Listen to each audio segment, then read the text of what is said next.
नमस्कार मित्रांनो, मी active education YouTube चॅनलमध्ये आपले स्वागत करतो। आपणासाठी एक आनंदाच्या आणि दिलासादायक बातमीचे स्पष्टीकरण करत आहे। आजची मुख्य प्रमुख बातमी आहे तर आताच्या घडीची खुश खबर। कर्मचारी व पेन्शनधारकांच्या महागाई भत्त्यात डीए मध्ये 3% वाढ।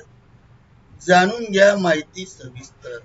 या संदर्भामध्ये स्पष्टीकरण करूया। नमस्कार मित्रांनो, पुन्हा एकदा आपले मनपूर्वक हार्दिक स्वागत। आताच्या घडीची महत्त्वपूर्ण बातमी। कर्मचारी आणि पेन्शनधारकांच्या महागाई भत्त्यात 3% वाढ होणार। या संदर्भातील सविस्तर इतिवृत्तांत पुढील प्रमाणे पाहूया। चला तर करूया आजच्या ब्रेकिंग न्यूजचे स्पष्टीकरण पुढील प्रमाणे। गुड ब्रेकिंग न्यूजचे स्पष्टीकरण म्हणजे आनंदाच्या बातमीचे स्पष्टीकरण करण्यापूर्वी आपण जर ऍक्टिव्ह एज्युकेशन यूट्यूब चॅनलवर नवीन असाल तर चॅनलला लाईक, शेअर आणि सबस्क्राईब करायला विसरू नका। चला तर पाहूया आनंदाच्या बातमीचे स्पष्टीकरण।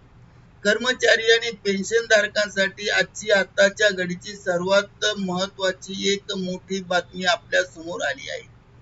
कर्मचारी आणि पेन्शनधारकांच्या महागाई भत्त्यात 3% वाढ होणार आहे। महागाई भत्त्यात 3% वाढ होण्याचे मुख्य कारण म्हणजे AICPI आकडेवारीमुळे वाढ निश्चित होणार आहे। सरकारी व निमसरकारी कर्मचाऱ्यांसाठी सरकारकडून 8वा वेतन आयोग लागू करण्याच्या हालचाली अतिशय वेगवान सुरू झाल्या आहेत। त्याचबरोबर बाजारातील ग्राहक किंमत निर्देशांकाच्या आकडेवारीनुसार येणाऱ्या पुढील आगामी काळात महागाई भत्त्यात 3% वाढ होण्याची शक्यता वर्तवली जात आहे। सरकारी कर्मचारी आणि पेन्शनधारकांसाठी ही एक अत्यंत महत्त्वाची व आनंदाची मागणी समोर येत आहे। All India consumer price index म्हणजे AICPI च्या ताज्या प्राप्त झालेल्या आकडेवारीनुसार पुढील आगामी काळात 3% महागाई भत्त्यात व महागाई सवलतीमध्ये वाढ होण्यात येत आहेत किंवा वाढ होण्याचे चिन्ह दिसत आहेत, अशी तज्ञ व्यक्तीकडून माहिती व्यक्त केली जात आहे। अशा प्रकारची जर महागाई भत्त्यात वाढ झाली तर महागाई भत्त्याचा पगारात आणि पेन्शन मध्ये सुद्धा वाढ होईल आणि होणारी वाढ ही 50 लाख सरकारी कर्मचारी आणि 65 लाख पेन्शनधारकांच्या पगारात व निवृत्ती वेतनात थेट वाढ होणार आहे। आता कामगार मंत्रालयाने अगदी थोड्या वेळापूर्वी जाहीर केलेल्या ग्राहक किंमत प्राइस इंडेक्स मध्ये म्हणजे निर्देशांकामध्ये वाढ झाल्याचे दिसून येत आहे। त्याचा परिणाम हा कर्मचाऱ्यांच्या महागाई भत्त्याची गणना करण्यासाठी केला जातो। किंमत निर्देशांकाच्या 12 महिन्याची सरासरी म्हणजेच आधारित महागाई भत्त्याची गणना होत असते।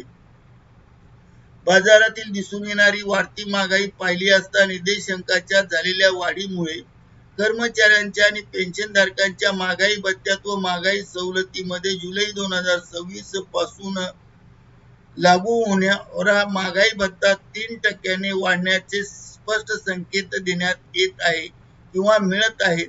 त्याचबरोबर 8व्या वेतन आयोगाच्या स्थापनेसाठी केंद्र सरकारकडून वेगवान स्वरूपाच्या हालचालीला वेग आला असून सकारात्मक पावलेही सुद्धा उचलली जात आहेत।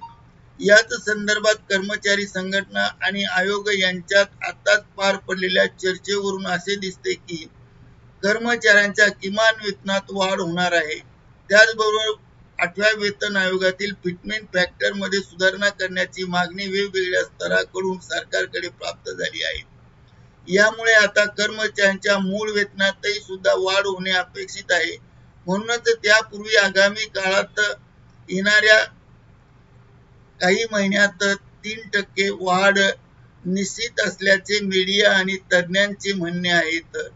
त्यानुसार लवकरच सरकार 3% वाढ केव्हाही जाहीर करू शकते। करिता ऍक्टिव्ह एज्युकेशन यूट्यूब चॅनलने हा व्हिडिओ आपल्या माहितीस्तव व्हायरल केला आहे। धन्यवाद। Thank you very much for watching this video.